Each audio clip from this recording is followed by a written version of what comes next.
Now you see how they all just did public speaking? For a lot of people, public speaking is one of the biggest fears in their life. I guess I got a crash course in it. I got forced into public speaking one night where the person that was supposed to do the presentation didn't show up, and I had about $3,000 worth of commission in the room. Somebody had to do the meeting. I did the meeting. That's how I learned.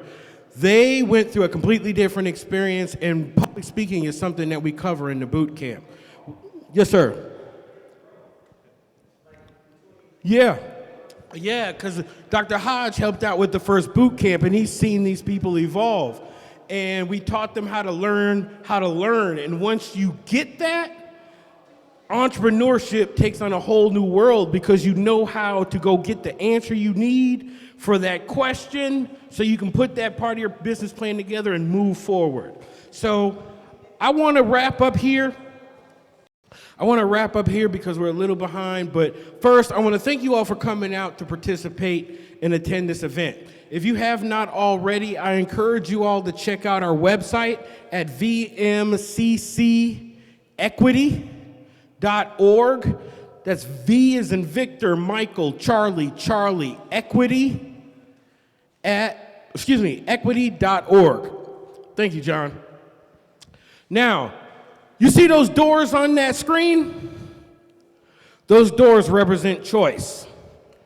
And when it comes to business, I view business as a continuous set of choices. You got to understand something about me. I'm the child of two entrepreneurs. My mother and my dad were both entrepreneurs. And there's a lot of things that my dad used to harp on me about and beat me over the head.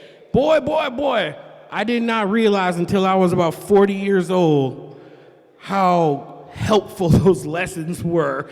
And it's just been an eye-opener. But the reason I have them up there and we're talking about choices is because you got to choose. And here's what you have to choose. You have to decide first, what do you want to do?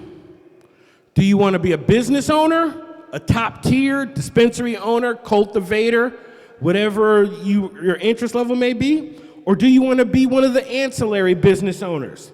Whichever one you want to be is completely fine, okay? There's nothing wrong with either one. But whatever you want to do, you need to get on it now. You need to get on it now. And that's why I want to just talk about this last thing. You've heard everyone talk today about legislation, timing, all those different things. According to what this governor, the current governor wants, they want the market to open up for consumers to be able to step into an adult use dispensary January, I believe, of 2024. So that's a little over 2 years away, okay? Now, I'm gonna put some things in real terms for you. This opportunity that we're talking about getting prepared to pursue licensure and get positioned to get into this industry is about 18 months long. 18 months from now, the door will be starting to close. This is not something when black people can wait 4 or 5 years and I'm gonna wait and see how that happens. The people that wait and see will be left out in the cold. Because once the licensing process is started, and once the licenses get out there, then they have to evaluate if they want more. So if they say, no, we don't need any more, consumers are happy, you will never get into this industry. No, I'm not trying to scare you. What I'm trying to do is get you to have fear of loss. You need to really understand the urgency. You need to understand the scarcity involved with this opportunity. Yes, there's a lot of money on the table, but if you don't get in line to get in the door to get to the table, it's hard to be factored in. If you want to get factored in, you got to get serious about what you want to do business-wise and then get started doing it.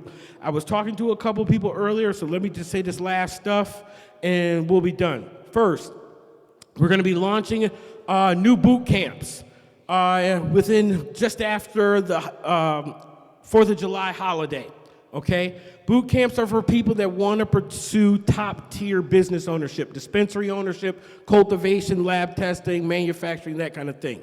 It is intensive. I'm telling you right now, I am not the dude to waste time with. I am not the dude. My boot campers will tell you, I will do everything within my power to help you. I introduced them to a friend of mine that's an executive with Tour Capital. They manage $38 billion in capital assets.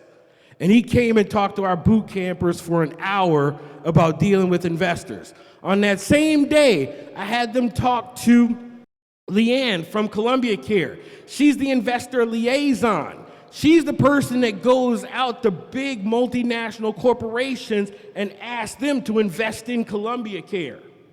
These are the type of people we bring to our boot campers to learn from so that they get the best information from the best people, because I recognize I don't know everything.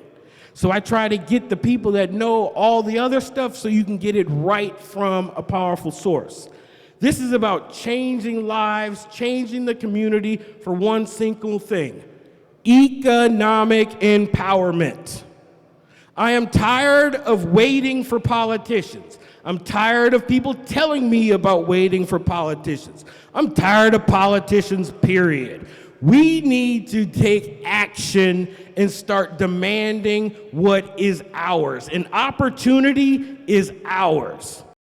For a group of people that have been used in political ads, for marketing purposes, for people to get elected, I find it so offensive that a politician would say, when we try to get equity in cannabis, they want to call it Give a Felon a Business Program. That is highly offensive to me. Highly offensive. But they don't realize that. You all have to realize that. More importantly, you got to do the things necessary to start making them realize that. And that's going to come from doing what Vicky was talking about, what Sheba was talking about. It's time to put the fear of God in these politicians. They need to be scared. I'm going to be very real for y'all.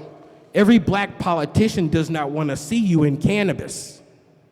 I've sat in rooms with Democratic black people who say they don't want cannabis legalized. I've been in rooms with Republican white politicians that say they do want to provide equity opportunity because they realize it's long overdue. Don't believe the nonsense you see on the news. Get active with these organizations. Go to the source. Get the information yourself. Get the information yourself, and don't let the stigma of cannabis rob you of your opportunity. We started out today talking about the stigma.